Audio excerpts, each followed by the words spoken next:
watching Sunday Sound Off with Frank Boal. Okay, welcome back, everyone, to Sunday Sound Off. And our first hot topic of the night, what is your biggest concern with the Royals right now? Keats, we'll start with you. I think I have a pretty good idea what you're going to say. Well, I think for most people it's Johnny Cueto. They make a big trade. They trade all these guys away. They bring him over. He's supposed to be the ace.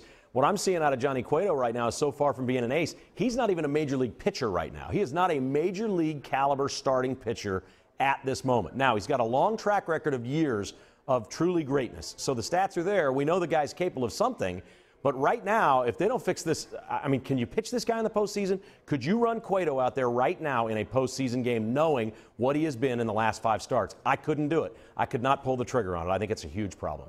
Tim Grunhard, what do you think? I know you were a former high school baseball great before you turned to football. Tell us what you think.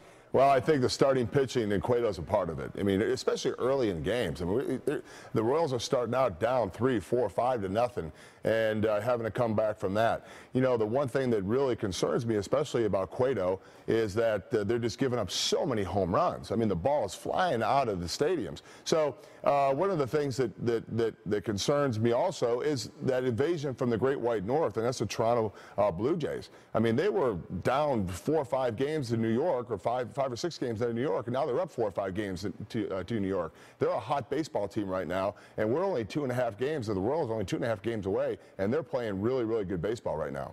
Seren, what do you think? Cueto, and is that your only problem? Yeah, no, I mean, I think the bullpen's a question mark. You know, I feel like the bats are going to be good enough. I like the lineup, how they put it together. Got some on base going on up towards the top of the lineup. But, you know, Cueto's a concern. I think we hit about August 1 and everybody was ready for the postseason. And that was the feeling was, you know, can we get to the postseason with everybody healthy? And by the way, if Lorenzo Cain keeps fouling balls off his leg 2 times every night, then I think we are going to really worry about that. Watching him writhe around in pain is not fun because they definitely need him. But, you know, I think they need a little time to get Cueto going. I don't think it's quite time to panic. I think you should be concerned, but not quite time to panic. He does have top of the rotation stuff. And the Royals won a lot of playoff games last year without James Shields pitching at a high level.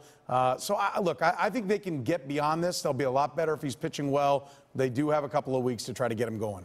All right, here's our second hot topic of the evening. Are you worried about K-State and Missouri's offenses? It looks like both teams have really salty defenses, but Keats, what do you think? K-State yesterday, Huebner plays for the first time. First start at any level the kid plays, and looks like Bill Snyder had him almost up to speed. Yeah, it doesn't look like there's a great player on the K-State offense. In fact, I thought Huebner, the quarterback yesterday, was the best player on offense. I've not seen anything like this, really. A guy making his first start ever throws the ball better downfield than he does on the little short routes. He couldn't complete a pass near the line of scrimmage. So he's got some issues with some of the little swing passes and touch passes, but Huebner was great downfield. The problem K-State has with that, they don't have any big target receivers or a tight end at this point. They got a bunch of shrimp short guys out there running around trying to catch passes. So I think they're a little short at wide receiver. They really need to develop the running game if they're going to have a good, powerful offense. And no Tyler Lockett, of course. In Missouri, same way, really good on defense, Tim, but offensively, they just don't have any more running backs. Everybody's hurt.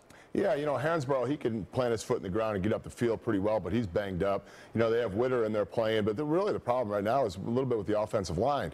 They're getting kind of pushed back a little bit. You know, Bame's banged up a little bit, so they're not getting to the second level, so everything's sideways. When you don't have a lot of speed, you don't have good vision, you're not going to get up the field. So right now, Missouri's struggling with the run game, and they, you know, one of the things everybody said, where was Locke this week? How come he didn't play? Well, you know, here's a freshman. He's going to get his 1 series in the second quarter, and I don't think that Pinkel wants to have any kind of quarterback controversy. I think he has too many other things to worry about.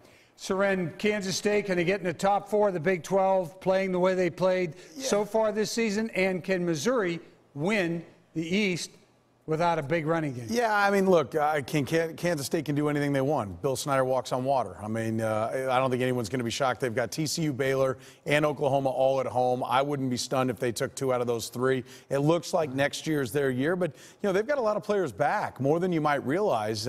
Kevin's right. The wide receivers are a question mark, but Bill Snyder's done a great job of filling those holes in the past. And it looks like, just about anybody that he puts under center, he can coach into playing at a high level. So, yeah, I think K-State's goal should be to be in the top 4 and, frankly, to even get into the top 3. With Missouri, yeah, they can win the East. I don't think they will win the East. And I don't think the problem is really the rushing attack. I think they need to throw the ball better. I think Matty Mock's a little bit of the issue.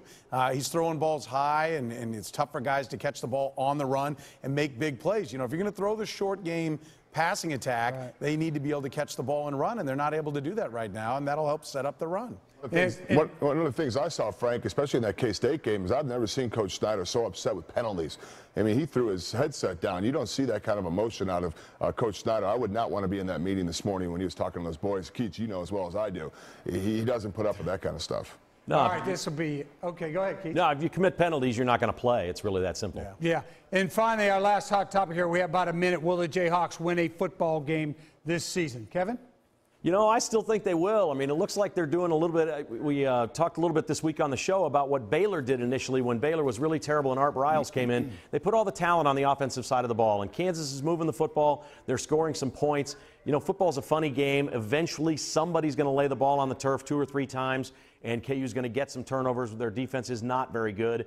I still think the odds are yes. I think Iowa State's probably a really bad football team.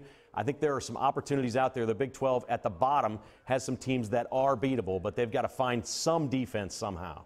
All right, Grunny, yes or no? I agree with Keats. I think they'll win one, and maybe Iowa State. But, if you score on offense, you can win games. When I was at Kansas, we couldn't score. No, okay. They're not winning a game. Look, they've had their chance, and it's not going to happen. I mean, I agree. Usually it does happen.